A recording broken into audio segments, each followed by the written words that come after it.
guhitamo impano waha umwana wawe akazahora kwirahira ko uri umubyeyi ureba kure biragora. Gusa impano ikomeye idasaza waha umwana wawe ni ubumenyi bwa karate yakura muri Kesa. Niba ushaka ko umwana wawe aba umuhanga mu ishuri, akagira ikinyabupfura, agahora yishimye kandi agakura neza mu mitekerereze na roho nzima mu mubiri muzima, bizatuma avamo umuntu w'intangarugero, muzane muri Kesa tumutoze umukino wa karate, imbyino nyarwanda, koga muri pisine, basketball, football ndetse n'indi mikino itandukanye ituma umwana afunguka mu mutwe. Bafitiye abarimu b'inzobere batuye bageza abana kure muri iyi mikino.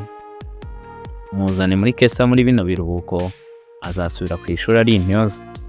Ni ukuva ku wa mbere kugeza ku wa gatanu, guhera saa 2:30 za mu gitondo kugeza saa 6:30 z'amanywa. Dukorera Kicukiro mu nyubako y'isoko mu muturirwa wa 5.